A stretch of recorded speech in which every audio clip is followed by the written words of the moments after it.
ಯಾವ ಶ್ರೀ ವಿಚಾರ ಸಾಗರ ಗ್ರಂಥದಲ್ಲಿ ಆರನೇ ತರಂಗದಲ್ಲಿ ನಿನ್ನಿನ ದಿವಸ ಏನ್ ನೋಡ್ಕೊಂಡ್ ಬಂದೇವಪ್ಪ ಅಂತ ಕೇಳಿದ್ರೆ 400 ಎಷ್ಟಪ್ಪ ಅಂತ ಕೇಳಿದ್ರೆ 423ನೇ ಅಂಕದಲ್ಲಿ ಎರಡನೇ ಅಕಡ ಏನ್ ಹೇಳಿದ್ರು, ಹೇಗೆಂದರೆ ಛಾಂದೋಗ್ಯ ಉಪನಿಷತ್ತಿನಲ್ಲಿ ಪಂಚಾಗ್ನಿ ವಿದ್ಯಾ ಪ್ರಕರಣದಲ್ಲಿ, ಯಾವ ಛಾಂದೋಗ್ಯ ಉಪನಿಷತ್ತಿನ ಪಂಚಾಗ್ನಿ ವಿದ್ಯಾ ಪ್ರಕರಣದಲ್ಲಿ ಸ್ವರ್ಗಲೋಕ, ಮೇಘ, ಭೂಮಿ ಮತ್ತು ಪುರುಷ ಮತ್ತು ಸ್ತ್ರೀ ಈ 5 ಪದಾರ್ಥಗಳನ್ನು ಅಗ್ನಿ ರೂಪದಿಂದ ಉಪಾಸನ ಮಾಡಬೇಕೆಂದು ಹೇಳಿರುತ್ತದೆ. ಆದ್ರೆ ಅಗ್ನಿ ಅಲ್ಲ, ಆದ್ರೆ ಅಗ್ನಿ ರೂಪದಿಂದ ಉಪಾಸನೆ ಮಾಡು ಅಂತ ಹೇಳಿದರಲ್ಲಿ ನೋಡ್ರಿ. ನಂತರ ಹೇಗೆಂದರೆ ಛಾಂದೋಗ್ಯ ಉಪನಿಷತ್ತಿನಲ್ಲಿ ಪಂಚಾಗ್ನಿ ವಿದ್ಯಾ ಪ್ರಕರಣದಲ್ಲಿ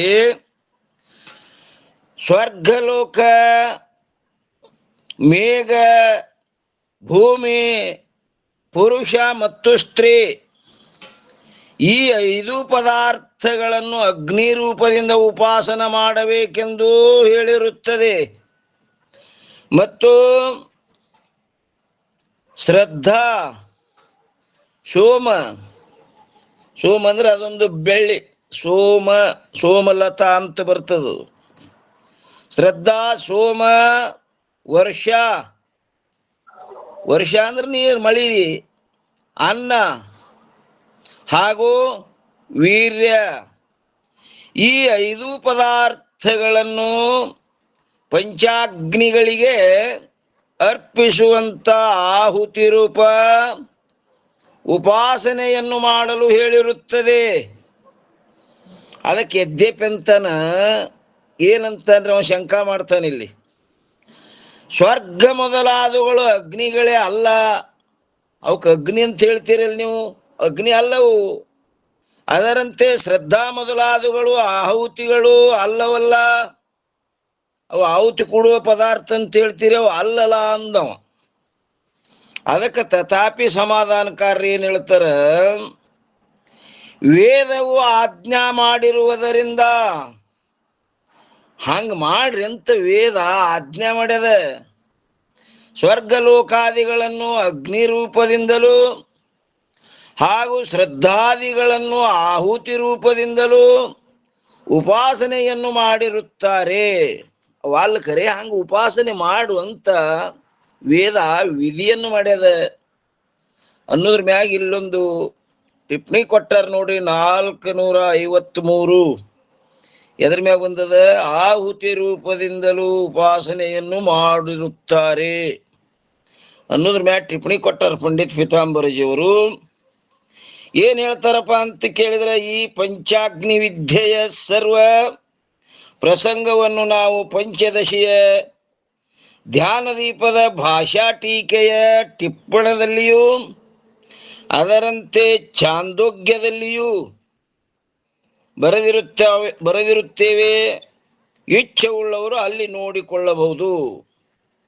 ನಿಮಗಿನ್ನೂ ಅದರದ್ದು ವಿಶೇಷ ತಿಳ್ಕೋಬೇಕಂತ ಇಚ್ಛೆ ಇತ್ತಂದ್ರೆ ಅಲ್ಲಿ ನೋಡ್ಕೋರಿ ಅಂತ ಹೇಳಿದ್ರು ಅವರು. ಈ ರೀತಿಯಿಂದ ಓಂ ಅಕ್ಷರವನ್ನು ಬ್ರಹ್ಮರೂಪದಿಂದ, ಓಂ ಏನ ಪ್ರಣವದಲ್ಲ, ಆ ಪ್ರಣವಕ್ಷರ ಹ್ಯಾಂಗಪ್ಪ ಅಂತ ಕೇಳಿದ್ರೆ ಬ್ರಹ್ಮರೂಪದಿಂದ, ಅದು ಬ್ರಹ್ಮರೂಪದ ಅಂಥೇಳಿ ಉಪಾಸನೆಯನ್ನು ಮಾಡಲು ಹೇಳಿರುತ್ತದೆ. ಓಂ ಅಕ್ಷರ ಏನದಪ್ಪ ಅಂತ ಕೇಳಿದ್ರೆ ಬ್ರಹ್ಮರೂಪದ ಅಂತ ಉಪಾಸನೆ ಮಾಡು ಅಂತ ಉಪಾಸನೆ ಹೇಳಿರ್ತದೆ. ಅಲ್ಲಿ ಓಂ ಅಕ್ಷರವು ಬ್ರಹ್ಮ ರೂಪವಿಲ್ಲದಿದ್ದರೂ, ಆ ಓಂ ಅಕ್ಷರ ಬ್ರಹ್ಮರೂಪವಿಲ್ಲದಿದ್ದರೂ ಕೂಡ ಬ್ರಹ್ಮರೂಪದಿಂದ ಉಪಾಸನೆಯನ್ನು ಮಾಡುವುದು ಸಂಭವಿಸುತ್ತದೆ. ಉಪಾಸನಾ ವಾಕ್ಯದಲ್ಲಿ ವಸ್ತು ಅಭೇದವಾಗಿರಬೇಕೆಂಬ ಅಪೇಕ್ಷೆ ಇರುವುದಿಲ್ಲ. ಆ ವಸ್ತು ಹ್ಯಾಂಗದ ಹಂಗೆ ಇರ್ಬೇಕತ್ ಹಿಂಗ್ಯಾನು ನೇಮಿಲ್ಲ. ಮತ್ತೇನೆಂದರೆ ಭಿನ್ನ ವಸ್ತುವಿನಿಂದಲೂ ಕೂಡ ಅಭಿನ್ನ ರೂಪದಿಂದ, ಆ ಭಿನ್ನ ವಸ್ತುವಿನಿಂದಲೂ ಕೂಡ ಅಭಿನ್ನ ರೂಪದಿಂದ ಉಪಾಸನೆ ಮಾಡುವುದು ಸಂಭವಿಸುತ್ತದೆ. ಅದು ಇರುವುದೇನದ? ಶಾಲಿಗ್ರಾಮದ. ಅಲ್ಲಿ ವಿಷ್ಣು ಅಂತ ಮಾಡು, ವಿಷ್ಣು ಅಂತ ಭಾವನೆ ಮಾಡು. ಅಲ್ಲಿ ಇರುವುದೇನದಪ್ಪ ಅಂತ ಕೇಳಿದ್ರೆ ಒಂದು ಏನದ? ಒಂದು ಕಲ್ಲ ಲಿಂಗದ, ಅದರಲ್ಲಿ ಶಿವ ಅದನಂತ ಭಾವನೆ ಮಾಡು. ಇರುವುದೊಂದು, ಮಾಡುವುದೊಂದು. ಯಾಕಂದ್ರೆ ಧ್ಯಾನಮೇ ನೇಮನೈ, ಧ್ಯಾನದಲ್ಲಿ ನೇಮಿಲ್ಲ, ಹಿಂಗೆ ಮಾಡಬೇಕು ಅಂತ. ಈಗ ಸಾಧಾರಣವಾಗಿ ನೋಡ್ರಿ, ಎಲ್ಲೋ ಒಬ್ಬ ರೈತ ಹೊಲದಾಗ ಏನ್ ಮಾಡ್ತಾನೆ, ಒಂದು ಬನ್ನಿ ಗಿಡದ ಬಡ್ಡೆ ಒಂದು ಕಲ್ಲಿಗೆ ಕೆಂಪಂದ್ ಹಚ್ಚಿ ಅಲ್ಲೇನ್ ಮಾಡ್ತಾನೆ, ಲಕ್ಷ್ಮೀ ದೇವತಾ ಅಂತ ಭಾವನೆ ಮಾಡ್ತಾನೆ. ಇರುವುದೇನದು ಕಲ್ಲ, ಆದ್ರೂ ಸಹಿತ ಅವ ಏನ್ ಮಾಡ್ತಾನ, ಅಲ್ಲಿ ದೇವ್ರ ಅಂತ ಭಾವನಾ ಮಾಡುವುದಂಗ. ಇರುವುದೊಂದು ಮಾಡುವುದೊಂದು. ಏನಂತಾರೆ? ಉಪಾಸನಾ ವಾಕ್ಯದಲ್ಲಿ ವಸ್ತು ಅಭೇದವಾಗಿರಬೇಕೆಂಬ ಅಪೇಕ್ಷೆ ಇರುವುದಿಲ್ಲ.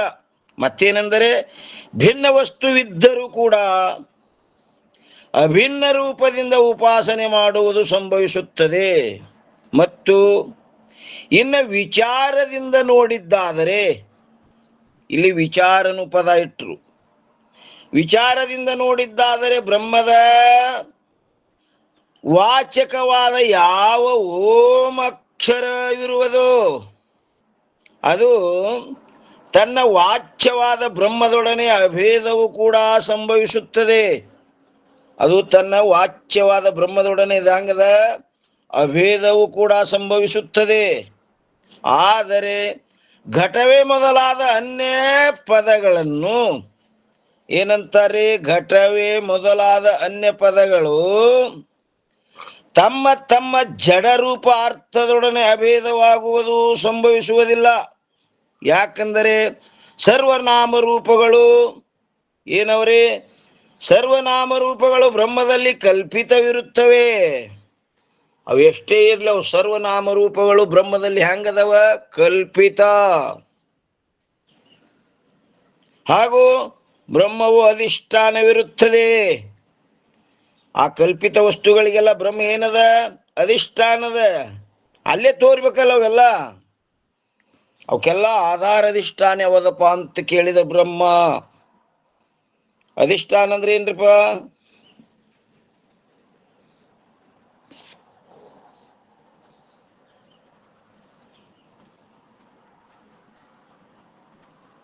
ಯಾವುದು ತಾನು ನಿರ್ವಿಕಾರ ರೂಪದಿಂದ ಸ್ಥಿತವಾಗಿದ್ದು ಅವಿದ್ಯಾಕೃತ ಕಲ್ಪಿತ ಕಾರ್ಯಕ್ಕೆ ಆಶ್ರಯವಾಗದು ಅದು ಅಧಿಷ್ಠಾನ. ಅಧಿಷ್ಠಾನ ಹೇಳಿದ್ರು ನೋಡ್ರಿ ತಾಯಿಯವರು. ಏನು? ಯಾವುದು ತಾನು ನಿರ್ವಿಕಾರ ಸ್ವರೂಪದಿಂದ ಸ್ಥಿತವಾಗಿದ್ದು, ಅಲ್ಲೇನು ಹಾನಿ ಇಲ್ಲ ಅದಕ್ಕೆ, ಮತ್ತು ಅವಿದ್ಯಾಕೃತ ಕಲ್ಪಿತ ಕಾರ್ಯಕ್ಕೆ ಆಶ್ರಯವಾಗಿರುವುದು.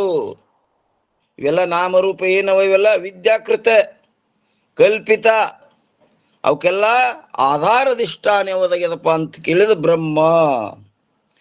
ಅದಕ್ಕೆ ಹೇಳ್ತಾರಿಲ್ರಿ, ಎಲ್ಲಿ ಬಂತು?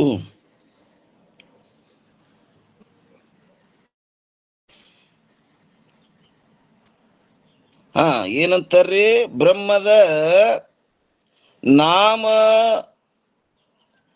ಬ್ರಹ್ಮದಲ್ಲಿ ಕಲ್ಪಿತವಿರುತ್ತವೆ. ಏನವು? ಸರ್ವನಾಮ ರೂಪಗಳು ಬ್ರಹ್ಮದಲ್ಲಿ ಕಲ್ಪಿತವಿರುತ್ತವೆ. ಹಾಗೂ ಬ್ರಹ್ಮವು ಅಧಿಷ್ಠಾನವಿರುತ್ತದೆ. ಓಂ ಅಕ್ಷರವಾದರೂ ಕೂಡ ಬ್ರಹ್ಮದ ನಾಮವಿರುತ್ತದೆ. ಆದ್ದರಿಂದ ಏನ್ ಹೇಳಿದ್ರಿ? ಸರ್ವನಾಮ ರೂಪಗಳು ಬ್ರಹ್ಮದಲ್ಲಿ ಕಲ್ಪಿತವಿರುತ್ತವೆ, ಹಾಗೂ ಬ್ರಹ್ಮವು ಅಧಿಷ್ಠಾನವಿರುತ್ತದೆ. ಓಂ ಅಕ್ಷರವಾದರೂ ಕೂಡ ಬ್ರಹ್ಮದ ನಾಮವಿರುತ್ತದೆ.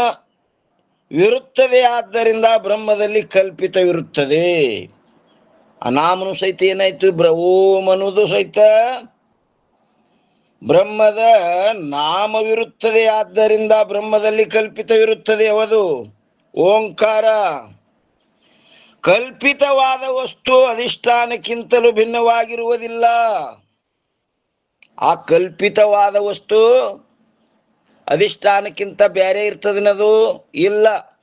ಹೆಂಗಂದ್ರೆ ಉದಾಹರಣೆಗೆ ಹಗ್ಗದಲ್ಲಿ ಹಾವು ತೋರ್ತದೆ, ಹಾವ ಕಲ್ಪಿತದ.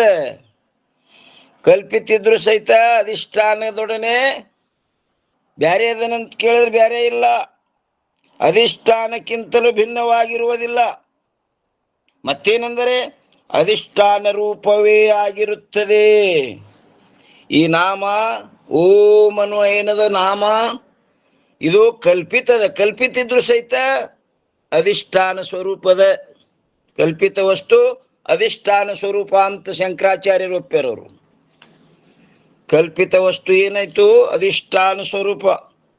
ಆದ್ದರಿಂದ ಓಂ ಅಕ್ಷರವು ಬ್ರಹ್ಮ ರೂಪವಿರುತ್ತದೆ. ಅದಕ್ಕೆ ಆ ಓಂ ಅಕ್ಷರ ಏನಾಯ್ತು? ಬ್ರಹ್ಮ ರೂಪವಿರುತ್ತದೆ. ಆದರೆ ಘಟ ಮೊದಲಾದ ಪದಗಳಿಗೆ ಯಾವ ಜಡರೂಪವಾದ ತಮ್ಮ ತಮ್ಮ ಅರ್ಥಗಳೇನಿರುವವೋ ಅವು ಅಧಿಷ್ಠಾನವಾಗುವುದಿಲ್ಲ. ಯಾಕಂದರೆ ವಾಚ್ಯ ಸಹಿತವಾದ ಘಟ ಮೊದಲಾದ ಪದಗಳು ಬ್ರಹ್ಮದಲ್ಲಿ ಕಲ್ಪಿತವಿರುತ್ತವೆ. ಅವುಗಳ ಏನಂತಾರೆ? ಅವುಗಳೆಲ್ಲಕ್ಕೂ ಬ್ರಹ್ಮವೇ ಅಧಿಷ್ಠಾನವಿರುತ್ತದೆ. ಆದ್ದರಿಂದ ಸರ್ವವು ಬ್ರಹ್ಮದೊಡನೆ ಅಭೇದವಾಗುವುದು ಸಂಭವಿಸುತ್ತದೆ. ಆದರೆ ಘಟ ಮೊದಲಾದ ಪದಗಳು ತಮ್ಮ ತಮ್ಮ ಜಡರೂಪವಾದ ವಾಚಾರ್ಥದೊಡನೆ ಅಭೇದವಾಗುವುದು ಯಾವ ರೀತಿಯಿಂದಲೂ ಕೂಡ ಸಂಭವಿಸುವುದಿಲ್ಲ. ಆದ್ದರಿಂದ ಭಟ್ಟ ಮತದಲ್ಲಿ ಪ್ರತಿಪಾದನೆ ಮಾಡಿದ ವಾಚ್ಯ ವಾಚಕದ ಅಭೇದವು ಅಸಂಗತವಿರುತ್ತದೆ. ಅವ ಭಟ್ ಏನು ಮಾಡಿದ? ವಾಚ್ಯ ವಾಚಕಗಳಿಗೆ ಅಭೇದ ಅಂತ ಹೇಳಿದವ, ಆದ್ರೆ ಅಸಂಗತವಿರುತ್ತದೆ. ಮತ್ತು ಇನ್ನು 424ನೇ ಅಂಕದಲ್ರಿ ಏನಂತಾರೆ? ವಾಚ್ಯ ವಾಚಕದಲ್ಲಿ ಯಾರು ಕೇವಲ ಭೇದವನ್ನು ಅಂಗೀಕಾರ ಮಾಡಿರುತ್ತಾರೆಯೋ ಏನ್ರಿ?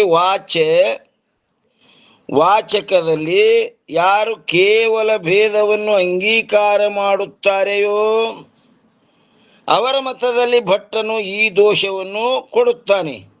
ಏನು ಕೊಟ್ಟಿದ್ದ? ಒಂದು ವೇಳೆ ಘಟಪದದ ವಾಚ್ಯವು ಘಟಪದಕ್ಕಿಂತಲೂ ಅತ್ಯಂತ ಭಿನ್ನವಾಗಿದ್ದರೆ, ಘಟಪದದಿಂದ ಅತ್ಯಂತ ಭಿನ್ನವಾದ ವಸ್ತ್ರರೂಪ ಅರ್ಥವು ಹೇಗೆ ಪ್ರತೀತಿಯಾಗುವುದಿಲ್ಲವೋ ಅದರಂತೆಯೇ ಘಟಪದದಿಂದ ಅತ್ಯಂತ ಭಿನ್ನವಾಗಲ್ಪಟ್ಟ ಕಲಶ ರೂಪ ಅರ್ಥವು ಕೂಡ ಪ್ರತೀತಿ ಆಗಬಾರ್ದಾಗಿತ್ತು. ಹ್ಯಾಂಗ ಪಟದಂತೆ. ಅಥವಾ ಘಟಪದಕ್ಕಿಂತಲೂ ವಾಚ್ಯವು ಭಿನ್ನವಾಗಿರುತ್ತದೆಂದು ಅಂಗೀಕರಿಸಿ ಆ ಘಟ ಪದದಿಂದಲೇ ವಾಚ್ಯವು ಪ್ರತೀತಿಯಾಗುತ್ತದೆಂದು ಒಪ್ಪಿದ್ದಾದರೆ, ಘಟ ಪದದಿಂದ ಅತ್ಯಂತ ಭಿನ್ನವಾದ ಕಲಶ ರೂಪ ಅರ್ಥವು ಪ್ರತೀತಿಯಾಗುವಂತೆ ಅತ್ಯಂತ ಭಿನ್ನವಾದ ವಸ್ತು ಕೂಡ ಪ್ರತೀತಿ ಆಗಬೇಕಿತ್ತು. ಆದರೆ ಈ ದೋಷವು ಯಾರು ಸಾಮರ್ಥ್ಯವನ್ನು ಅಥವಾ ಇಚ್ಛಾರೂಪ ಶಕ್ತಿಯನ್ನು ಒಪ್ಪಿರುವುದಿಲ್ಲವೋ ಅವರ ಮತದಲ್ಲಿ ಉಂಟಾಗುತ್ತದೆ. ಆದ್ದರಿಂದ ಯಾರು ಶಕ್ತಿಯನ್ನು ಅಂಗೀಕಾರ ಮಾಡುತ್ತಾರೆಯೋ, ಯಾಕಂದ್ರೆ ವೇದಾಂತಿಗಳು ಆ ಶಕ್ತಿಯನ್ನು ಅಂಗೀಕಾರ ಮಾಡ್ಯಾರ, ಅವರ ಮತದಲ್ಲಿ ಈ ದೋಷವು ಬರುವುದಿಲ್ಲ. ಯಾಕಂದರೆ ಘಟಪದದ ವಾಚ್ಯವಾದ ಯಾವ ಕಲಶವಿರುವುದು ಮತ್ತು ಅದರ ಅವಾಚ್ಯವಾದ ಯಾವ ವಸ್ತ್ರಾದಿಗಳಿರುವವೋ ಅವೆರಡೂ ಘಟಪದಕ್ಕಿಂತಲೂ ಭಿನ್ನವಾಗಿರುತ್ತವೆ. ಆದರೆ ಘಟಪದದಲ್ಲಿ ಕಲಶ ರೂಪ ಅರ್ಥದ ಜ್ಞಾನವನ್ನು ಮಾಡಿಕೊಡುವಂಥ ಶಕ್ತಿ ಇರುತ್ತದೆ ಹೊರತು ಅನ್ಯ ಅರ್ಥದ ಜ್ಞಾನವನ್ನು ಮಾಡಿಕೊಡುವಂಥ ಶಕ್ತಿ ಇರುವುದಿಲ್ಲ. ಘಟ ಅಂದ ಕೂಡಲೇ ಕಲಶ ಅಂತ ಜ್ಞಾನ ಮಾಡಿಕೊಡುವಂತ ಘಟಪದದಲ್ಲಿ ಅದಂಥದೊಂದು ಶಕ್ತಿ ಅದ. ಅಂದಲೇ ಅದು ಕಲಶ ಅಂತ ಕಲಶದ ಅರ್ಥ ಜ್ಞಾನ ಆಗ್ತದೆ. ಆದ್ದರಿಂದಲೇ ಘಟಪದದಿಂದ ಕಲಶ ರೂಪ ಅರ್ಥಕ್ಕಿಂತಲೂ ಭಿನ್ನ ಅರ್ಥದ ಜ್ಞಾನವು ಆಗುವುದಿಲ್ಲ. ಯಾಕಂದ್ರೆ ಅದರಲ್ಲಿ ಆ ತನ್ನದೇ ಅರ್ಥವಾದ ಜ್ಞಾನ ಮಾಡಿಕೊಡುವಂತ ಒಂದು ಸಾಮರ್ಥ್ಯ ರೂಪ ಶಕ್ತಿ ಅದ. ಅಲ್ಲಿ ಪಟಾವಂತ ಅರ್ಥ ಜ್ಞಾನ ಮಾಡಿಕೊಡುವ ಸಾಮರ್ಥ್ಯ ಅದಕ್ಕಿಲ್ಲ. ಘಟ ಅಂದ ಕೂಡಲೇ ಆ ಪದದಲ್ಲಿ ಕಲಶ, ಯಾಕಂದ್ರೆ ತನ್ನ ಅರ್ಥದ ಜ್ಞಾನ ಮಾಡಿಕೊಡುವುದೇನೊಂದು ಶಕ್ತಿ ಅದ ಅದರಲ್ಲಿ. ಈ ರೀತಿಯಿಂದ ಯಾವ ಪದದಲ್ಲಿ ಯಾವ ಅರ್ಥದ ಶಕ್ತಿ ಇರುತ್ತದೆಯೋ ಆ ಪದದಿಂದ ಅದೇ ಅರ್ಥದ ಜ್ಞಾನವಾಗುತ್ತದೆ ಹೊರತು ಅನ್ಯ ಅರ್ಥದ ಜ್ಞಾನವಾಗುವುದಿಲ್ಲ. ಆದ್ದರಿಂದ ವಾಚ್ಯವಾಚಕಗಳು ಅತ್ಯಂತ ಭೇದವಿರುವಲ್ಲಿ ಯಾವ ದೋಷವೂ ಇಲ್ಲ. ಈ ರೀತಿ ಭಟ್ಟನ ಮತವಾದ ಭೇದ ಸಹಿತ ಅಭೇದ ರೂಪ ತಾದಾತ್ಮ್ಯ ಸಂಬಂಧವು ಸಂಭವಿಸುವುದಿಲ್ಲ. ತಾದಾತ್ಮ್ಯ ಸಂಬಂಧ ವೇದಾಂತಿಗಳೂ ಒಪ್ಪ್ಯಾರೆ, ಆದ್ರೂ ಭಟ್ಟನೂ ಒಪ್ಪ್ಯಾನ. ವಿಲಕ್ಷಣ ಯಾನದಪ್ಪ ಅಂತ ಕೇಳಿದ್ರೆ ಭಟ್ಟ ಯಾನ ತಾದಾತ್ಮ್ಯ ಅದಕ್ಕಂತನ ಭೇದಾಭೇದ ರೂಪ ತಾದಾತ್ಮ್ಯ ಅಂತ ನಾವು ಭೇದಾಭೇದ ರೂಪ ಸಂಬಂಧಕ್ಕೆ ತಾದಾತ್ಮ್ಯ ಅಂತಾನ. ವೇದಾಂತಿಗಳು ತಾದಾತ್ಮ್ಯ ಅಂತಾರ. ಅವರು ತಾದಾತ್ಮ್ಯ ಅಂತದಪ್ಪ ಅಂತ ಕೇಳಿದ್ರೆ ಅವರು ಕಲ್ಪಿತ ಭೇದ ವಾಸ್ತವ ಭೇದಕ್ಕೆ ತಾದಾತ್ಮ್ಯ ಅಂತಾರ. ತಾದಾತ್ಮ್ಯ ಭಟ್ಟನೂ ಒಪ್ಪ್ಯಾನ, ವೇದಾಂತಿಗಳು ಒಪ್ಪ್ಯಾನ. ಖರೆ ಅವರಿಬ್ಬರಲ್ಲಿ ವಿಲಕ್ಷಣದ. ಬಟ್ ಅದಕ್ಕೆ ತಾದಾತ್ಮ್ಯ ಅಂತನ ಭೇದಾಭೇದ ರೂಪ ತಾದಾತ್ಮ್ಯಕ್ಕ ಅದಕ್ಕೇನಂತ ಭೇದಾಭೇದ ರೂಪ ಸಂಬಂಧಕ್ಕೆ ತಾದಾತ್ಮ್ಯ ಅಂತಾನ. ವೇದಾಂತಿಗಳು ಅವರು ತಾದಾತ್ಮ್ಯ ಎಂತದಪ್ಪ ಅಂತ ಕೇಳಿದ್ರೆ ಕಲ್ಪಿತ ಭೇದ ವಾಸ್ತವ ಭೇದ. ವೇದಾಂತಿಗಳಕ್ಕೂ ಮತ್ತು ಭಟ್ಟಕ್ಕೂ ಇಷ್ಟು ವಿಲಕ್ಷಣ ಅದ. ಇನ್ನು 425ನೇ ಅಂಕದಲ್ಲಿ ಏನ್ ಹೇಳ್ತಾರೆ ನೋಡಿ, ಅದರಂತೆಯೇ ಭೇದ ಮತ್ತು ಅಭೇದಗಳು ಪರಸ್ಪರರಲ್ಲಿ ವಿರೋಧಗಳಾಗಿರುವುದರಿಂದ ಅದರಂತೆ ಭೇದ ಮತ್ತು ಅಭೇದಗಳು ಪರಸ್ಪರರಲ್ಲಿ ವಿರೋಧಗಳಾಗಿರುವುದರಿಂದ ಉಪಾದಾನ ಕಾರಣಕ್ಕೂ ಮತ್ತು ಕಾರ್ಯಕ್ಕೂ ಭೇದ ಸಹಿತ ಅಭೇದವಿರುವುದಿಲ್ಲ, ಕಿಂತು ಕೇವಲ ಭೇದವಿರುತ್ತದೆ. ಭೇದ ಸಹಿತ ಅಭೇದಿಲ್ಲ, ಕೇವಲ ಭೇದದ. ಅದ್ರ ಮ್ಯಾಗ 454 ಒಂದು ಟಿಪ್ಪಣಿ ಕೊಟ್ಟಾರ. ಏನಂತಾರ ಟಿಪ್ಪಣಿಕಾರರು ಪಂಡಿತ ಪೀತಾಂಬರಜಿಯವರು? ಶಕ್ತಿವಾದದ ಯಾವ ಸಿದ್ಧಾಂತಿ ಇರುವನೋ ಅವನ ಮತದಲ್ಲಿ ಉಪಾದಾನ ಕಾರಣವು ಕಾರ್ಯದೊಡನೆ ಕೇವಲ ಭೇದವಿರುವುದಿಲ್ಲ. ಮತ್ತೇನೆಂದರೆ ಅನಿರ್ವಚನೀಯ ತಾದಾತ್ಮ್ಯ ವಿರುತ್ತದೆಯಲ್ಲ.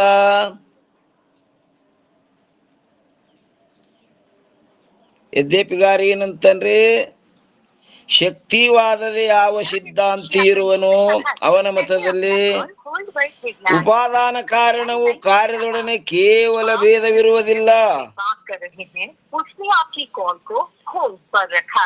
ಮತ್ತೇನೆಂದರೆ ಅನಿರ್ವಚನೀಯ ತಾದಾತ್ಮ್ಯವಿರುತ್ತದೆಯಲ್ಲ. ಅದಕ್ಕೆ ತಥಾಪಿ ಹೇಳ್ತಾರೆ, ಇಲ್ಲಿ ಕಾರ್ಯ ಕಾರಣಗಳ ಯಾವ ಕೇವಲ ಭೇದವನ್ನು ಹೇಳಿರುವರು ಅದು ಪ್ರೌಢಿವಾದವಿರುತ್ತದೆ.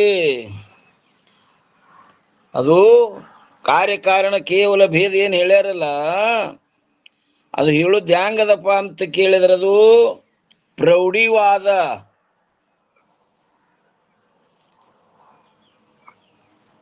ಪ್ರೌಢಿ ಅಂದರೆ ತನ್ನ ಉತ್ಕರ್ಷಗೋಸ್ಕರವಾಗಿ ತನ್ನ ಶ್ರೇಷ್ಠತೆಗಾಗಿ ಹೇಳಿದ್ದು.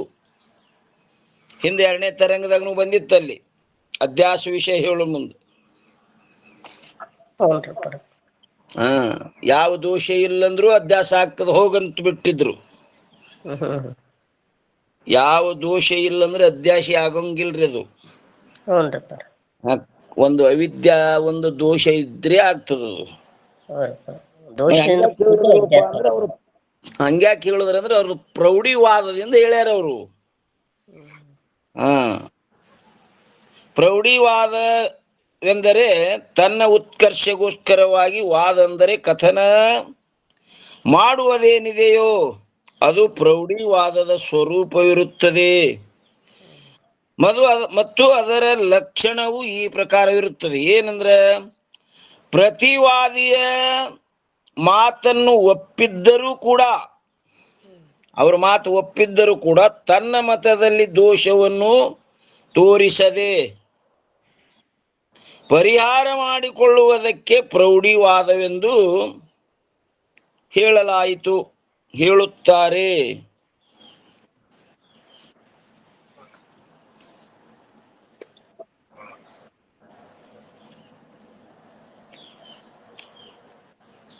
ಅದರ ಲಕ್ಷಣ ಏನು ಹೇಳಿದ್ರಿ? ಈ ಪ್ರಕಾರವಿರುತ್ತದೆ. ಪ್ರತಿವಾದಿಯ ಅಂದ್ರೆ ಏನು ವಿರೋಧಿ ಅದನ್ನ ಮುಂದೆ ಅಪೋಸಿಟ, ಆ ಪ್ರತಿವಾದಿಯ ಮಾತನ್ನು ಒಪ್ಪಿದರೂ ಕೂಡ ತನ್ನ ಮತದಲ್ಲಿ ದೋಷವನ್ನು ತೋರಿಸದೆ, ತನ್ನಲ್ಲೇ ದೋಷದ ಅದು ತೋರಿಸದೆ ಪರಿಹಾರ ಮಾಡಿಕೊಳ್ಳುವುದಕ್ಕೆ ಪ್ರೌಢಿವಾದವೆಂದು ಹೇಳುತ್ತಾರೆ. ತಮ್ಮದೇ ಸಿದ್ಧ ಮಾಡಿ ತೋರಿಸ್ತಾರೆ ಪರ. ಹಾ, ನಮ್ಮದೇ ಶ್ರೇಷ್ಠ ಅಂತ ದೋಷಿದ್ರು ಸಹಿತ ಶ್ರೇಷ್ಠತೆಗೋಸ್ಕರವಾಗಿ ಒತ್ತಿ ಹೇಳುದ್ರಿ ಇದು. ಇಲ್ಲಿ ಕಾರ್ಯಕಾರಣಗಳ ಭೇದ ಪಕ್ಷದಲ್ಲಿ ಭಟ್ಟನ ಮತದಲ್ಲಿ ದೋಷವನ್ನು ಹೇಳಲಾಗಿತ್ತು. ಆ ಭಟ್ಟನು ಹೇಳಲ್ಪಟ್ಟ ದೋಷ ಸಹಿತವಾದ ಪಕ್ಷವನ್ನು ಒಪ್ಪಿದ್ದರೂ ಕೂಡ ಅದನ್ನು ತೋರಿಸದೆ ತಮ್ಮ ಸ್ವಮತದಲ್ಲಿಯ ದೋಷವನ್ನು ಪರಿಹಾರ ಮಾಡಿಕೊಂಡರು. ಆದ್ದರಿಂದ ಇದು ಪ್ರೌಢಿವಾದವಿರುತ್ತದೆ. ತಮ್ಮಲ್ಲಿ ದೋಷ ಇದ್ರೂ ಸಹಿತ ಒತ್ತಿ ಹೇಳುದಕ್ಕೆ ಅದಕ್ಕೆ ಪ್ರೌಢಿವಾದ ಅಂತ ಕರೀತಾರೆ, ಅದು ಗೆದಿಗೋಸ್ಕರವಾಗಿ.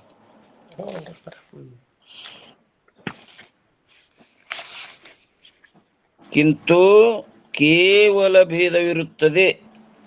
ಮತ್ತು ಕೇವಲ ಭೇದದಲ್ಲಿ ಹೇಳಲ್ಪಟ್ಟ ಯಾವ ದೋಷವಿರುವುದೋ ಅದು ನೈಯಾಯಿಕರ ಮತದಲ್ಲಿಯೂ ಹಾಗೂ ಶಕ್ತಿವಾದಿಯ ಮತದಲ್ಲಿಯೂ, ಶಕ್ತಿ ಯಾರು ಒಪ್ಪ್ಯಾರ? ವೇದಾಂತಿಗಳು ಶಕ್ತಿ ಒಪ್ಪ್ಯಾರ,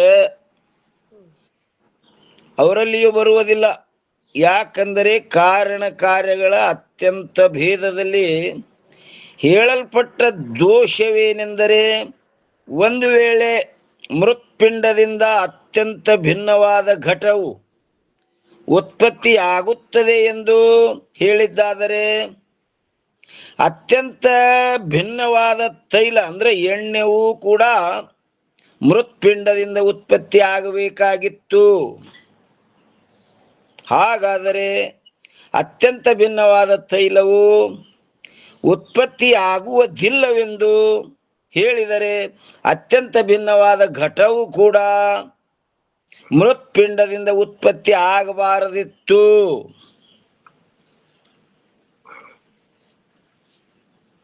ಅದಕ್ಕೆ 426 ಹೇಳ್ತಾರೆ, ಇಂಥ ದೋಷವು ನೈಯಾಯಿಕ ಮತದಲ್ಲಿ ಬರುವುದಿಲ್ಲ. ಯಾಕೆಂದರೆ ನೈಯಾಯಿಕರು ಸರ್ವ ವಸ್ತುಗಳ ಉತ್ಪತ್ತಿಯಲ್ಲಿ ಏನ್ ಮಾಡ್ಯಾರಿ? ಪ್ರಾಗಭಾವವು ಕಾರಣವೆಂದು ಹೇಳುತ್ತಾರೆ. ಸರ್ವ ವಸ್ತುಗಳ ಉತ್ಪತ್ತಿಯಲ್ಲಿ ಪ್ರಾಗಭಾವವು ಕಾರಣವೆಂದು ಹೇಳುತ್ತಾರೆ ಅವರು. ಯಾವ ಪ್ರಕಾರ? घटದ उत्पत्तीಯಲ್ಲಿ व्यक्तीशी आपण बोलत आहात त्यांनी आपला कॉल होल्ड वर ठेवला आहे, कृपया लाइन पर रहा. आप जिस व्यक्ति से बात कर रहे हैं उसने आपकी कॉल को होल्ड पर रखा है, कृपया लाइन पर बने रहें. The person you are speaking with has put your call on hold. Please stay on the line. ನೋಡ್ರಿ ಏನಂತಾರೆ, ಇಂಥ ದೋಷವು ನೈಯಾಯಿಕರ ಮತದಲ್ಲಿ ಬರುವುದಿಲ್ಲ. ಯಾಕೆ ಬರಂಗಿಲ್ಲ ಅಂದ್ರೆ, ನೈಯಾಯಿಕರು ಸರ್ವ ವಸ್ತುಗಳ ಉತ್ಪತ್ತಿಯಲ್ಲಿ ಪ್ರಾಗಭಾವವು ಕಾರಣವೆಂದು ಹೇಳುತ್ತಾರೆ. ಸರ್ವ ವಸ್ತುಗಳ ಉತ್ಪತ್ತಿಗೆ ಏನಪ್ಪಾ ಕಾರಣ? ಪ್ರಾಗಭಾವೇ ಕಾರಣ ಅಂತಾರೆ ಅವರು. ಯಾವ ಆರಿಮ್ಮ ಮೊದಲು ಇಲ್ಲದ ವಸ್ತು ಏನೀಗ ಆಗ್ಯದ, ಹಾ ಅದು ಪ್ರಾಗಭಾವ. ಆ ಪ್ರಾಗಭಾವನೆ ಕಾರಣ ಅಂತಾರ್ರಿ ಅವರು. ಹೌನ್ರಿ. ಘಟದ ಪ್ರಾಗಭಾವವು ಕೂಡ ಕಾರಣವಿರುತ್ತದೆ.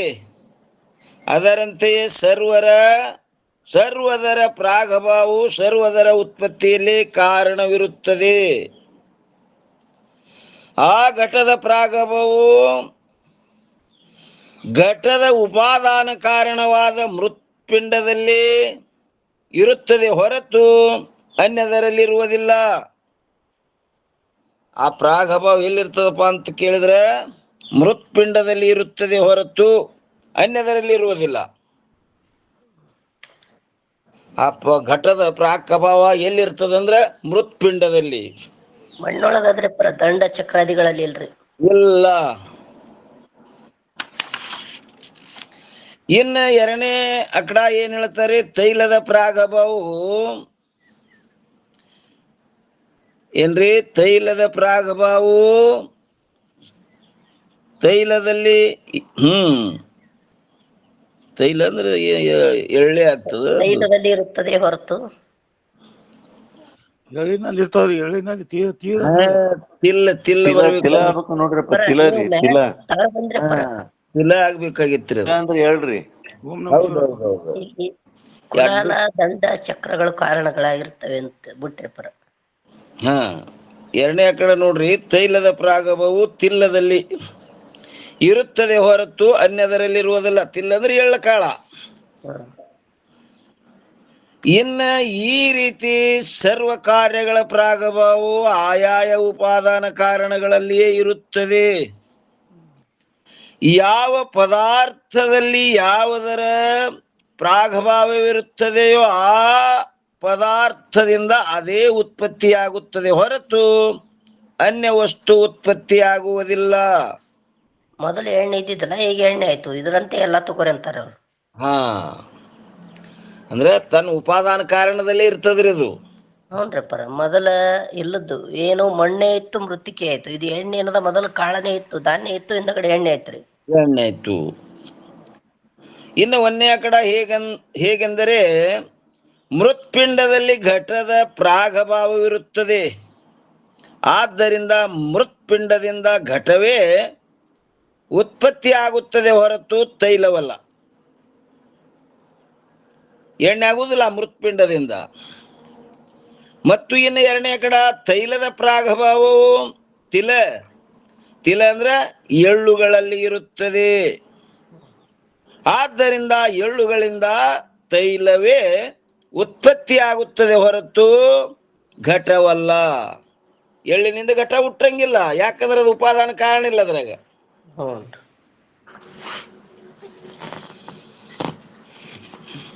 ಈ ರೀತಿಯಿಂದ ಸರ್ವ ಕಾರ್ಯಗಳಲ್ಲಿ ಪ್ರಾಗಭಾವವು ಕಾರಣವಿರುತ್ತದೆ. ಆದ್ದರಿಂದ ಕಾರ್ಯಕಾರಣಗಳಲ್ಲಿ ಅತ್ಯಂತ ಭೇದವನ್ನು ಒಪ್ಪುವ ನೈಯಾಯಿಕರ ಮತದಲ್ಲಿ ದೋಷವಿರುವುದಿಲ್ಲ. ಮತ್ತು ಇನ್ನು 427ನೇ ಅಂಕದಲ್ಲಿ ಸಾಮರ್ಥ್ಯ ರೂಪ ಶಕ್ತಿವಾದಿಯ ಮತದಲ್ಲಿಯೂ ಕೂಡ ದೋಷವಿರುವುದಿಲ್ಲ. ಯಾಕಂದ್ರೆ ವೇದಾಂತಿಗಳು ಸಾಮರ್ಥ್ಯ ರೂಪ ಶಕ್ತಿ ಒಪ್ಪ್ಯಾರ್ರಿ. ಮೃತ್ಪಿಂಡದಲ್ಲಿ ಘಟದ ಸಾಮರ್ಥ್ಯ ರೂಪ ಶಕ್ತಿ ಇರುತ್ತದೆ ಹೊರತು ತೈಲದ ಸಾಮರ್ಥ್ಯವಿಲ್ಲ. ಎಲ್ಲಿ? ಮೃತ್ಪಿಂಡದಲ್ಲಿ. ಆದ್ದರಿಂದ ಎಳ್ಳುಗಳಲ್ಲಿ ತೈಲದ ಸಾಮರ್ಥ್ಯವಿರುತ್ತದೆ ಹೊರತು ಘಟದ ಸಾಮರ್ಥ್ಯವಿಲ್ಲ. ಆದ್ದರಿಂದ ಮೃತ್ಪಿಂಡದಿಂದ ಘಟವೇ ಉತ್ಪತ್ತಿಯಾಗುತ್ತದೆ, ತೈಲವಲ್ಲ. ಅದರಂತೆ ಎಳ್ಳುಗಳಿಂದ ತೈಲವೇ ಉತ್ಪತ್ತಿಯಾಗುತ್ತದೆ, ಘಟವಲ್ಲ.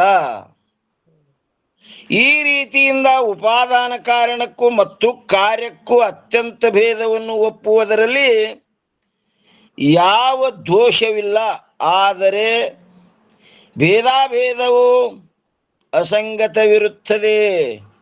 ನೀ ಭೇದಾಭೇದಕ್ಕೇನು ತಾದಾತ್ಮ್ಯ ಸಂಬಂಧ ಅಂದಿದ್ದೆಲ್ಲ ಭಟ್ಟ, ಅದು ಅಸಂಗತ ಅದ. ಮತ್ತು ಭೇದದಲ್ಲಿ ಅದರಂತೆ ಅಭೇದದಲ್ಲಿ ಭಟ್ಟನು ಯಾವ ದೋಷವನ್ನು ಹೇಳಿರುವನು, ಆ ಎರಡೂ ಪಕ್ಷದ ದೋಷಗಳು ಅವಶ್ಯವಾಗಿ ಭಟ್ಟನ ಮತದಲ್ಲಿ ಉಂಟಾಗುತ್ತವೆ. ಯಾಕಂದರೆ ಭಟ್ಟನು ಭೇದ ಸಹಿತ ಅಭೇದವನ್ನು ಅಂಗೀಕಾರ ಮಾಡಿರುತ್ತಾನೆ. ಏನ್ ಮಾಡ್ಯಾನ? ಭೇದ ಸಹಿತ ಅಭೇದ ಅಂಗೀಕಾರ ಮಾಡ್ಯಾನ. ಆದ್ದರಿಂದ ಅರ್ಥವು ಈ ಪ್ರಕಾರ ಸಿದ್ಧವಾಗುತ್ತದೆ. ಏನಂದ್ರೆ ಕಾರಣ ಕಾರ್ಯಗಳಿಗೆ ಭೇದವು ಇರುತ್ತದೆ ಹಾಗೂ ಅಭೇದವು ಕೂಡ ಇರುತ್ತದೆ. ಒಂದೇ ಕಡ ಭೇದವಿರುತ್ತದೆ. ಆದ್ದರಿಂದ ಭೇದ ಪಕ್ಷದಲ್ಲಿ ಹೇಳಲ್ಪಟ್ಟ ದೋಷ ಉಂಟಾಗುತ್ತದೆ ಮತ್ತು ಅಭೇದವಿರುತ್ತದೆ. ಆದ್ದರಿಂದ ಅಭೇದ ಪಕ್ಷದಲ್ಲಿ ಹೇಳಲ್ಪಟ್ಟ ದೋಷ ಉಂಟಾಗುತ್ತದೆ. ಹೇಗೆಂದರೆ ಕಳ್ಳತನದ ದೋಷವು ನೋಡಿ, ನಂತರ ಕಳ್ಳತನ ದೋಷವು ಕಳವು ಮಾಡುವವನಿಗೂ, ಜೂಜಾಟದ ದೋಷವು ಜೂಜಾಟ ಆಡುವವನಿಗೂ ಪ್ರತ್ಯಕ್ಷವಾಗಿಯೇ ಉಂಟಾಗುತ್ತದೆ. ಆದರೆ ಆ ಎರಡೂ ವ್ಯಸನಗಳು ಯಾವನಲ್ಲಿರುವವೋ ಅವನಿಗೆ ಏನ್ರಿ ಜೋರ ಅಂದ್ರೆ ದೂತಗಳೆರಡು ದೋಷವು ಹೇಗೆ ಉಂಟಾಗುತ್ತವೆಯೋ ಅದರಂತೆಯೇ ಗುಣಿ ಮೊದಲಾದವುಗಳಿಗೆ ಭೇದಾಭೇದವನ್ನೇ ಒಪ್ಪಿದ್ದಾದರೆ ಭೇದ ಪಕ್ಷ ಹಾಗೂ ಅಭೇದ ಪಕ್ಷಗಳೆರಡೂ ದೋಷವು ಉಂಟಾಗುತ್ತದೆ. ಆದರೆ ಶಕ್ತಿವಾದಿಯ ಮತದಲ್ಲಿ ಕೇವಲ ಭೇದವನ್ನು ಅಂಗೀಕಾರ ಮಾಡುವುದರಿಂದ ಯಾರು ವೇದಾಂತಿಗಳು ಏನ್ ಮಾಡ್ಯಾರ್ರಿ? ಶಕ್ತಿವಾದ ಒಪ್ಪ್ಯಾರವರು. ಶಕ್ತಿವಾದಿಯ ಮತದಲ್ಲಿ ಕೇವಲ ಭೇದವನ್ನು ಅಂಗೀಕಾರ ಮಾಡುವುದರಿಂದ ದೋಷವಾಗುವುದಿಲ್ಲ. ಯಾಕೆಂದರೆ ಗುಣಿಯಲ್ಲಿ ಗುಣವನ್ನು ಧಾರಣ ಮಾಡುವಂತ ಶಕ್ತಿ ಇರುತ್ತದೆ ಹೊರತು ಅನ್ಯವನ್ನಲ್ಲ. ಎಲ್ರಿ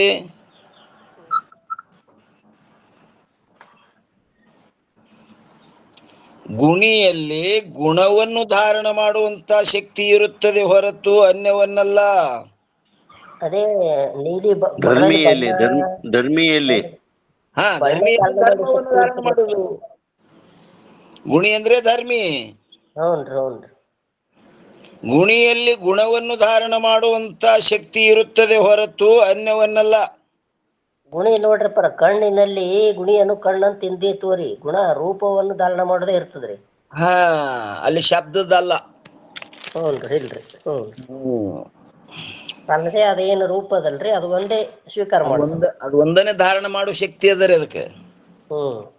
ಗುಣಿಯಲ್ಲಿ ಗುಣವನ್ನು ಧಾರಣ ಮಾಡುವಂತ ಶಕ್ತಿ ಇರುತ್ತದೆ ಹೊರತು ಅನ್ಯವನ್ನಲ್ಲ.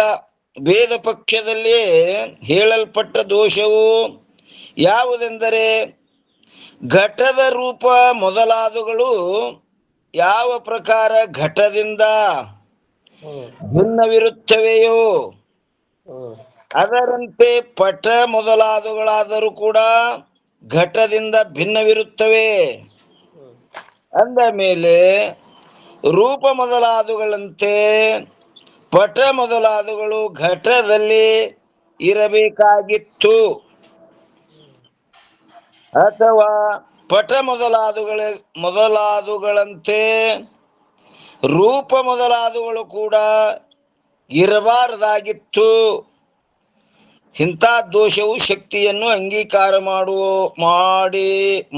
ಮಾಡದಿರುವವರ ಮತದಲ್ಲಿ ಕೇವಲ ಭೇದವನ್ನು ಒಪ್ಪಿದರೂ ಕೂಡ ಉಕ್ತ ದೋಷವಾಗುವುದಿಲ್ಲ. ಉಲ್ಟ ಏನಾಗ್ತದಪ್ಪ ಅಂತ ಕೇಳಿದ್ರೆ, ಭಟ್ಟನ ಮತದಲ್ಲಿ ಭೇದ ಅಭೇದಗಳೆರಡನ್ನೂ ಒಪ್ಪುವುದರಿಂದ ಎರಡೂ ಪಕ್ಷಗಳ ದೋಷಗಳು ಉಕ್ತ ದೃಷ್ಟಾಂತದಿಂದ ಬರುತ್ತವೆ. ಭಟ್ಟನ ಮತದಲ್ಲಿ ಭೇದ ಸಹಿತ ಅಭೇದ ಒಪ್ಪೇನ್ರಿ ಅವ. ಅವನ ಮತದಲ್ಲೇ ಬರ್ತದ. ಇನ್ನು ಎರಡನೇದು ಹೇಳ್ತಾರ್ರಿ, ಭೇದಾಭೇದಗಳು ವಿರೋಧಿ ಧರ್ಮಗಳಾದ್ದರಿಂದ. ಆ ಭೇದಾಭೇದಗಳು ಹೆಂಗವ? ವಿರೋಧಿ ಧರ್ಮಗಳಾದ್ದರಿಂದ ಅಸಂಭವ ಭೇದಿದ್ದಲ್ಲಿ ಅಭೇದ ಸಂಭವಿಸುದಿಲ್ಲ, ಅಭೇದಿದ್ದಲ್ಲಿ ಭೇದ ಸಂಭವಿಸುದಿಲ್ಲ. ಸಂಭವಿಸಂಗಿಲ್ಲ. ದೋಷವು ಬರುತ್ತದೆ, ಅಸಂಭವ ದೋಷ ಬರುತ್ತದೆ, ಸಂಭವಿಸಂಗಿಲ್ಲ. ಅದರಂತೆ ಜಾತಿ ವ್ಯಕ್ತಿಗೂ ಮತ್ತು ಕ್ರಿಯಾವಾನನಿಗೂ ಕೂಡ ಕೇವಲ ಭೇದವಿರುತ್ತದೆ. ವ್ಯಕ್ತಿಯಲ್ಲಿ ಜಾತಿಯನ್ನು ಧಾರಣ ಮಾಡುವಂತ ಶಕ್ತಿ ಇರುತ್ತದೆ. ಏನ್ರಿ? ವ್ಯಕ್ತಿಯಲ್ಲಿ ಜಾತಿಯನ್ನು, ಯಾಕಂದ್ರೆ ಜಾತಿ ವ್ಯಕ್ತಿ ಆಶ್ರಯದಲ್ಲಿ ಇರ್ತದೆ, ವ್ಯಕ್ತಿಯನ್ನು ಅಪೇಕ್ಷೆ ಮಾಡ್ತದೆ, ಜಾತಿ ಸ್ವತಂತ್ರ ಇಲ್ಲದು. ವ್ಯಕ್ತಿಯಲ್ಲಿ ಜಾತಿಯನ್ನು ಧಾರಣ ಮಾಡುವಂತ ಶಕ್ತಿ ಇರುತ್ತದೆ ಮತ್ತು ಕ್ರಿಯಾವಾನನಲ್ಲಿ ಕ್ರಿಯೆಯನ್ನು ಧರಿಸುವಂತ ಶಕ್ತಿ ಇರುತ್ತದೆ, ಅನ್ಯಧಾರಣೆ ಶಕ್ತಿ ಇರುವುದಿಲ್ಲ.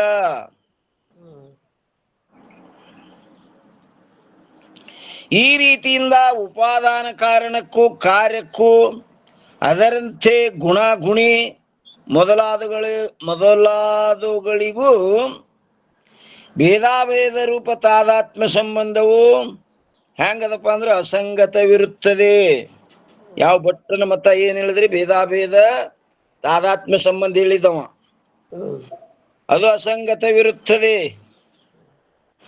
ಸರ್ವದರಲ್ಲಿಯೂ ಪರಸ್ಪರ ಭೇದವನ್ನೇ ಒಪ್ಪುವುದರಿಂದ ಭಟ್ಟನು ಹೇಳಿರುವ ದೋಷವನ್ನು ಶಕ್ತಿ ನುಂಗಿ ಹಾಕುತ್ತದೆ. ಅಂದ್ರ ನಮ್ಮ ಶಕ್ತಿ ಇದ್ದಾಕ್ರ ಆಗ್ತದೋ ನಿನ್ನ ಈ ಕೆಲಸ ಅಂತ ಆ ಶಕ್ತಿ ಅವನ್ನೆಲ್ಲ ನುಂಗಿ ಬಿಡ್ತು.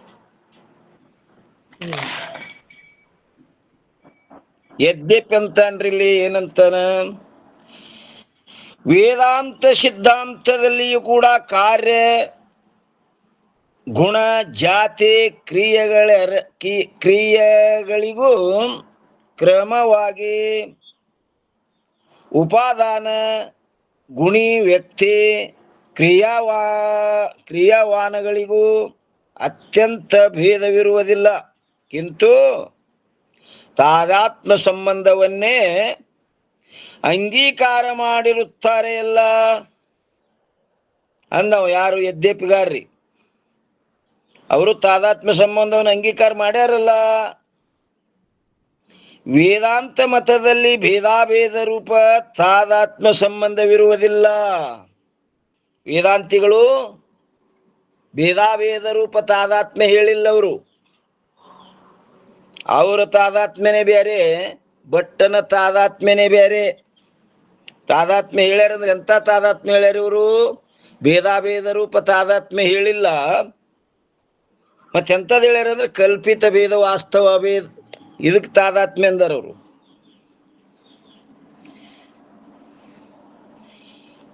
ನೋಡ್ರಿ ನಂತರ ತಥಾಪಿಕಾರು ವೇದಾಂತ ಮತದಲ್ಲಿ ಭೇದಾಭೇದ ರೂಪ ತಾದಾತ್ಮ್ಯ ಸಂಬಂಧವಿರುವುದಿಲ್ಲ.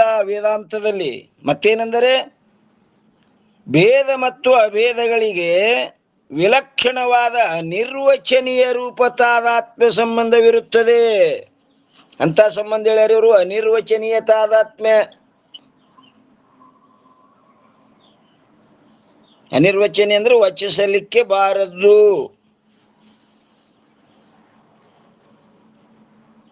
ಅನಿರ್ವಚನೀಯ ರೂಪ ತಾದಾತ್ಮ್ಯ ಸಂಬಂಧವಿರುತ್ತದೆ ವೇದಾಂತ ಮತವು. ಭೇದಕ್ಕಿಂತಲೂ ವಿಲಕ್ಷಣವಿರುತ್ತದೆ. ಆದ್ದರಿಂದ ಭೇದ ಪಕ್ಷದಲ್ಲಿರುವ ದೋಷವೂ ಬರುವುದಿಲ್ಲ.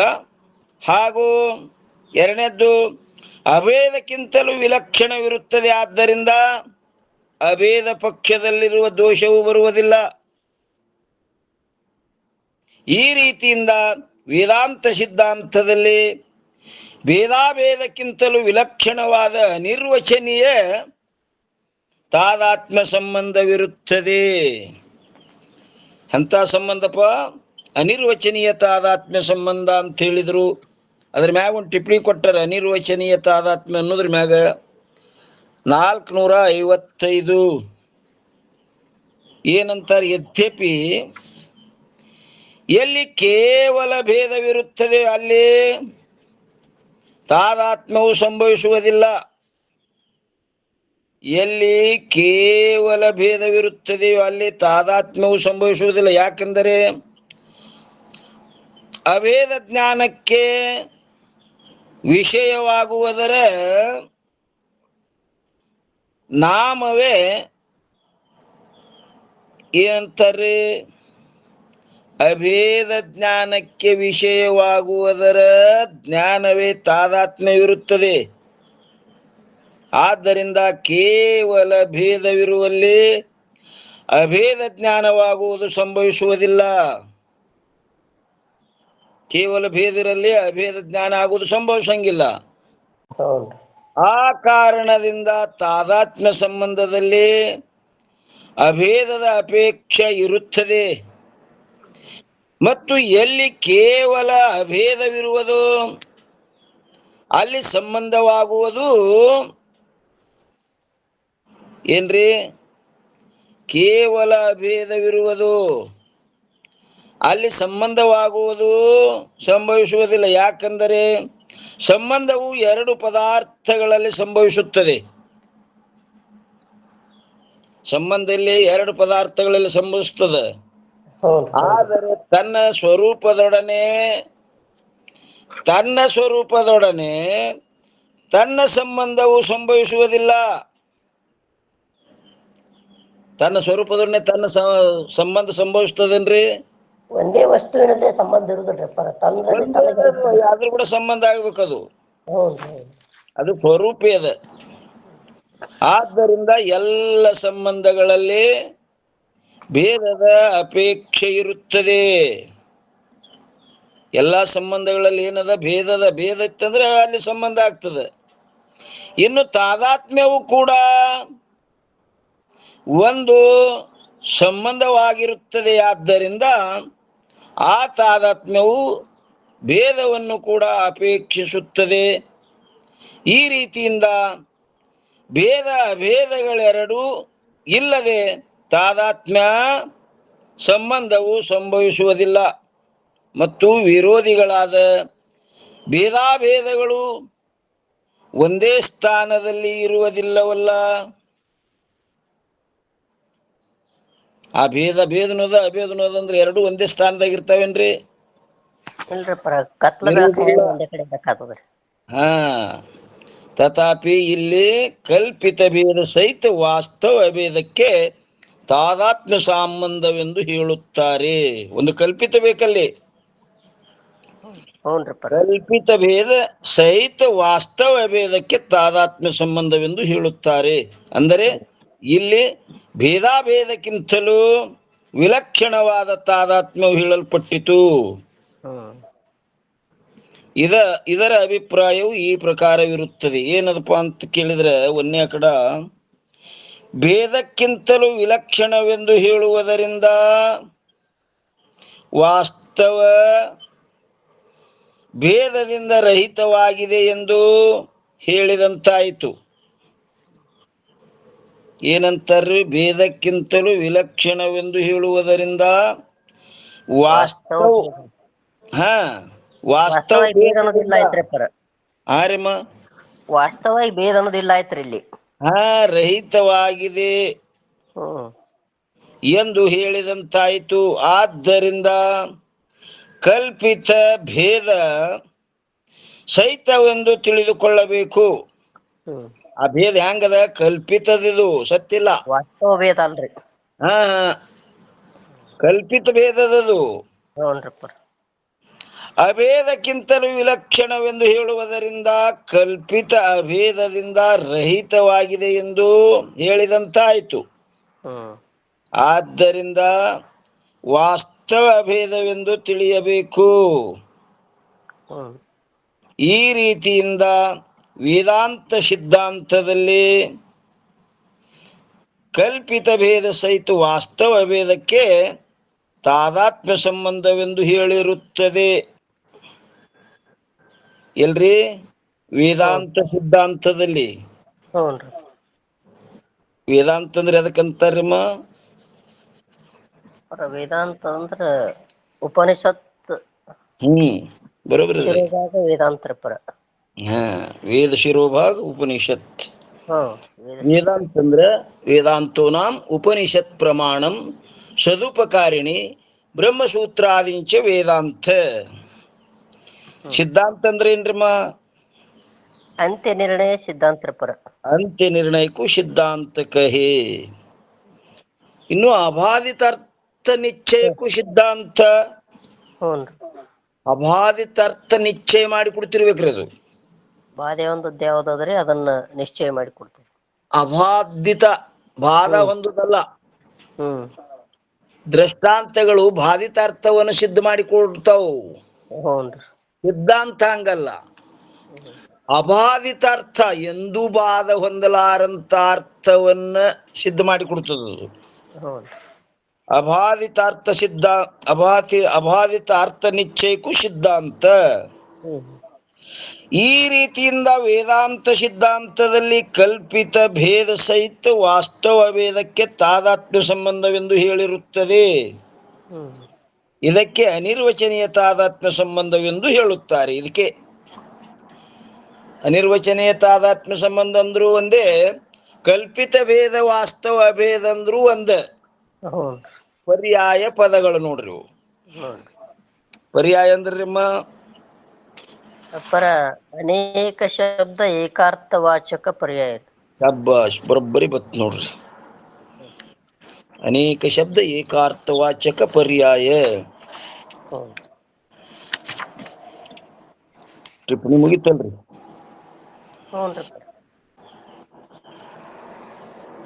ಏನಂತಾರಿ? ಈ ರೀತಿಯಿಂದ ವೇದಾಂತ ಸಿದ್ಧಾಂತದಲ್ಲಿ ಭೇದಾಭೇದಕ್ಕಿಂತಲೂ ವಿಲಕ್ಷಣವಾದ ಅನಿರ್ವಚನೀಯ ತಾದಾತ್ಮ್ಯ ಸಂಬಂಧವಿರುತ್ತದೆ. ಆದರೆ ಭೇದಾಭೇದ ರೂಪ ತಾದಾತ್ಮ್ಯ ಸಂಬಂಧವು ಅಸಂಗತವಿರುತ್ತದೆ. ನೀನು ಭಟ್ ಹೇಳಿದಿಲ್ಲ, ಭೇದಾಭೇದದ ರೂಪ ತಾದಾತ್ಮ್ಯ ಅದು ಅಸಂಗತದ. ಆದ್ದರಿಂದ ವಾಚಕಕ್ಕೂ ವಾಚಕ್ಕೂ ಭೇದಾಭೇದ ರೂಪ ತಾದಾತ್ಮ್ಯ ಸಂಬಂಧವೇ ಶಕ್ತಿಯಾಗಿರುತ್ತದೆ ಎಂಬ ಈ ಭಟ್ಟ ಮತಾನುಸಾರಗಳ ಪಕ್ಷವು ಸಮೀಚೀನವಿರುವುದಿಲ್ಲ. ಮತ್ತೇನೆಂದರೆ, ಪದವನ್ನು ಕೇಳಿದ ಕೂಡಲೇ ಯಾವ ಪದದಲ್ಲಿ ತನ್ನ ಅರ್ಥದ ಜ್ಞಾನವನ್ನು ಮಾಡಿಕೊಡುವಂತ ಸಾಮರ್ಥ್ಯವಿರುವುದೋ ಅದುವೇ ಪದದಲ್ಲಿಯ ಶಕ್ತಿಯಾಗಿರುತ್ತದೆ. ಅದು ಶಕ್ತಿಯನ್ನು ಒಪ್ಪಿದರೆ ಯಾವ ದೋಷ ಬರುವುದಿಲ್ಲ. ಇದು ಶಕ್ತಿ ನಿರೂಪಣಂ. ಇನ್ನ ಶಕ್ತಿ ಅಂದ್ರೆ ಎದಕ್ಕಂತಾರ ಅನ್ನೋದು ಅದರ ನಿರೂಪಣ ಮಾಡ್ತಾರ್ರಿ. ಆ ವಿಷಯ ಮತ್ತೆ ನಾಳಿನ ದಿವಸ ವಿಚಾರ ಮಾಡೋಣ್ರಿ ಅಂತ ಹೇಳ್ತಾ, ಇಲ್ಲಿಯ ಪರ್ಯಂತರ ಸದ್ಗುರುಗಳ ಕೃಪಾಶೀರ್ವಾದದಿಂದ ನಡೆದ ಬಂದ ವಿಷಯ ಈ ವಾಗ್ರೂಪ ಸೇವೆ ಗುರುಪಾದದಲ್ಲಿ ಅರ್ಪಿಸಿ ಇವತ್ತಿನ ವಿಷಯಕ್ಕೆ ಮಂಗಲ ಹೇಳುಣ್ರಿ. ಎಲ್ಲ ಮಹಾತ್ಮರ ಮಾತೆಯರ ಪಾದಕ್ಕೂ ನಮಸ್ಕರಿಸಿ ಮಂಗಲ ಹೇಳ್ರಮ್ಮ.